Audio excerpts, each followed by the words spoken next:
इतिहास की दुनिया में आपका अभिनंदन। इतिहास पाठ में आज हम पढ़ेंगे पारसीक आक्रमण। मेरे हाथ में जो किताब है उसका नाम है प्राचीन भारत का राजनैतिक तथा सांस्कृतिक इतिहास, जिसे लिखा है प्रोफेसर विमल चंद्र पांडे ने। इतिहास पाठ में आज हम पढ़ेंगे पारसीक आक्रमण। प्रोफेसर पांडे लिखते हैं, जिस समय उत्तर पूर्वी भारत में एक साम्राज्य की स्थापना होने जा रही थी और इस दिशा के छोटे छोटे राज्यों की एक सूत्र में संगठित होने की प्रक्रिया चल रही थी, उस समय भारत का पश्चिमोत्तर प्रांत राजनीतिक विशृंखलता का अद्वितीय रंगस्थल बन रहा था। इस भाग में स्थित सीमित सत्ता संपन्न किसी भी नरेश के पास इतनी शक्ति न थी कि वह सार्वभौम बनने का साहस करता। यह कहना अनुचित न होगा कि इस भाग में विराजमान राज्यों के सम्मुख कोई ऐसा राजनीतिक आदर्श भी न था जिससे उद्वेलित होकर वे राजनीतिक ऐक्य की ओर अपना पग बढ़ाते। उनमें न तो एक प्रभुसत्ता संपन्न विशाल साम्राज्य स्थापना की शक्ति थी और न ही प्रवृत्ति थी। मित्रों, यह मानकर चलिए कि जब किसी देश की आंतरिक शक्तियों में संघर्ष होगा या वे कमजोर पड़ेंगी तो बाहरी शक्तियां इसका लाभ उठाएंगी। ऐसे अवसरों का लाभ, जैसा कि प्रायः देखा जाता है, विदेशी शक्तियां पूर्ण रूप से उठाती हैं।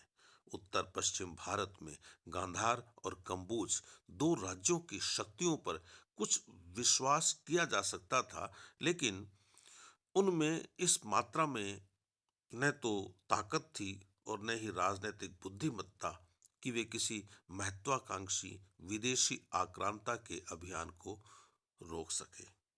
पारसीक नरेशों ने इस अवसर का भरपूर लाभ उठाया। इसी समय पारसीक राजा कुरुश महान हुआ था। पारसीक राजसत्ता का अभ्युदय कुरुश के नेतृत्व में हुआ, जिसने लगभग 558 ईसा पूर्व से लेकर 530 ईसा पूर्व तक राज्य किया। कुरुश इतिहास के उन प्रतापी सम्राटों में स्थान रखता है जिन्होंने अपनी कीर्ति का प्रसार अपने पुरुषार्थ के स्तंभ पर किया था। हेलेस्पोंट से लेकर मध्य एशिया तक उसने अपनी प्रभुता स्थापित की। उसकी लोलुप दृष्टि से उत्तर पश्चिमी भारत बच न सका। स्ट्रैबो से हमें ज्ञात होता है कि कुरुश ने भारत की विजय के लिए एक सेना जेटोशिया से होकर भेजी थी, किंतु मार्ग की दुर्दांत कठिनाइयों के कारण वह सेना नष्ट हो गई। ऐसा प्रतीत होता है कि उसकी महत्वाकांक्षा को धक्का लगा और उसे विवश होकर भारत विजय का सपना त्याग देना पड़ा।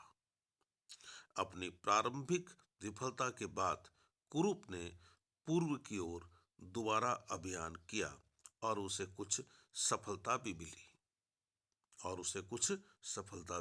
मिली। इस विषय में हमें एरियन से सूचना मिलती है।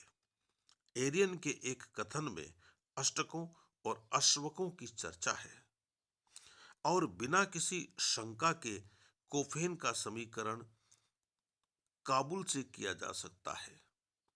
प्रसिद्ध रोमन इतिहासकार प्लिनी का कहना है कि कपिश नगर का विध्वंस हुआ।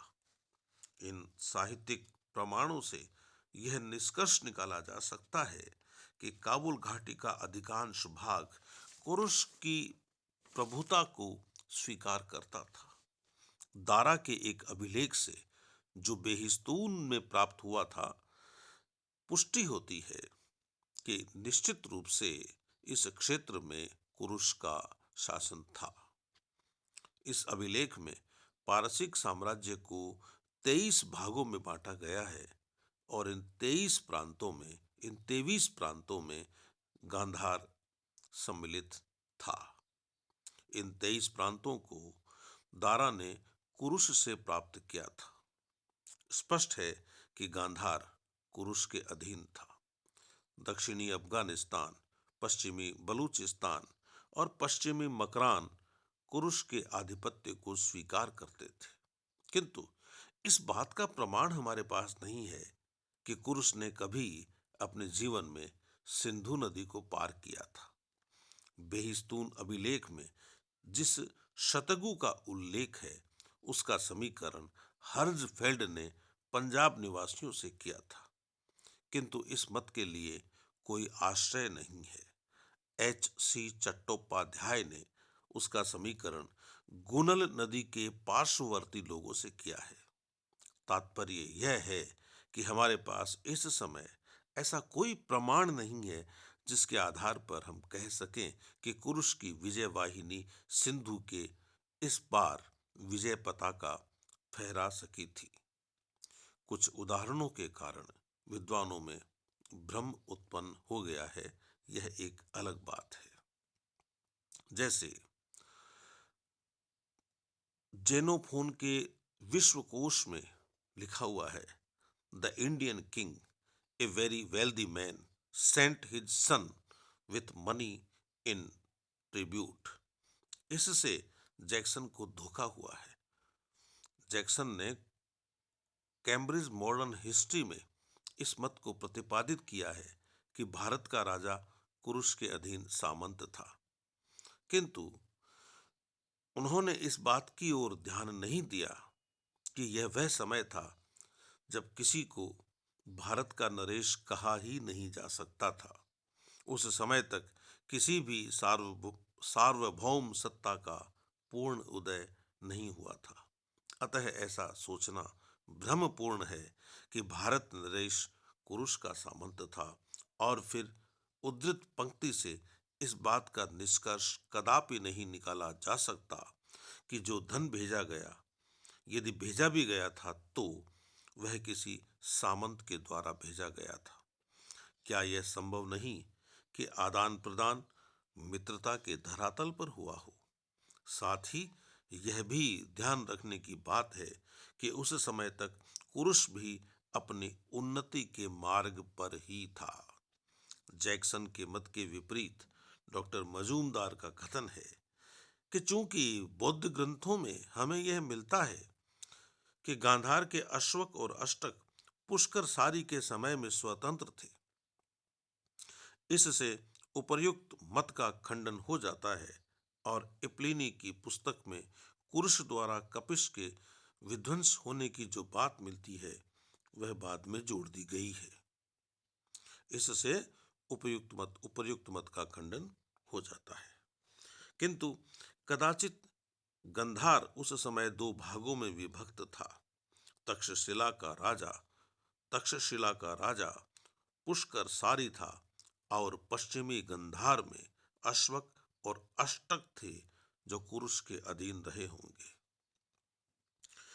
कुरुश के पश्चात उसके उत्तराधिकारी काम्बुजय प्रथम, कुरुश द्वितीय और काम्बुजीय या काम्बुजय द्वितीय अपने पश्चिमी भाग में ही इतने संलग्न रहे कि उनको पूर्व की ओर आंख उठाने का अवसर ही नहीं मिला। किंतु दारा प्रथम ने, जिसने लगभग 522 ईसा पूर्व से लेकर 486 ईसा पूर्व तक शासन किया था, पूर्व की ओर ध्यान दिया और अपने पूर्वज कुरुश के प्रारंभ किए हुए अध्याय को पूरा करने का प्रयास किया। उसने बेहिस्तून, पर्सिपोलस और नक्शे रुस्तम अभिलेखों से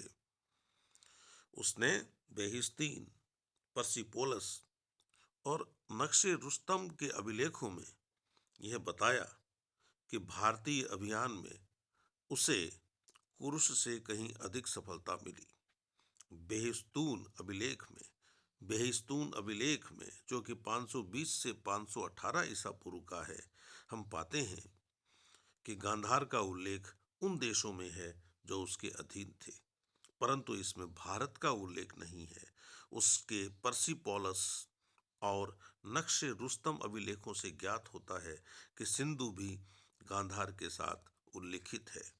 विद्वानों के अनुसार परसिपोलस और नक्शे रुस्तम अभिलेख 518 ईसा पूर्व और 515 ईसा पूर्व के हैं। अतः सिंधु घाटी की विजय इसी बीच हुई। हेरोडोटस के वर्णन से भी उक्त अभिलेखीय प्रमाण की पुष्टि होती है। हेरोडोटस भारतीय विजयों को 20वें प्रांत में रखते हुए कहता है कि भारतीय प्रांत 360 टैलेंट सोना देता था, जो कि अवशिष्ट सभी प्रदेशों के प्रदान से अधिक था। एक दूसरे स्थान पर हेरोडोटस बताता है कि लगभग 517 ईसा पूर्व में दारा ने स्काइलेक्स की अधीनता में सिंधु नदी का पता लगाने के लिए एक अभियान भेजा था। इसका अभिप्राय राजनीतिक न होकर वैज्ञानिक था, किंतु यह असंभव नहीं कि अधिकारियों ने भविष्य की विजयों की पृष्ठभूमि इसी प्रसंग में तैयार कर दी हो।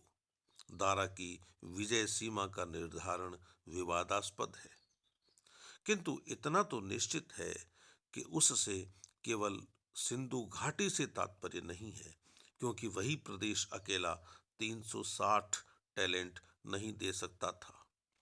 और यह भी हम जानते हैं कि 20 प्रांतों में वही प्रांत सबसे अधिक जनबहुल था।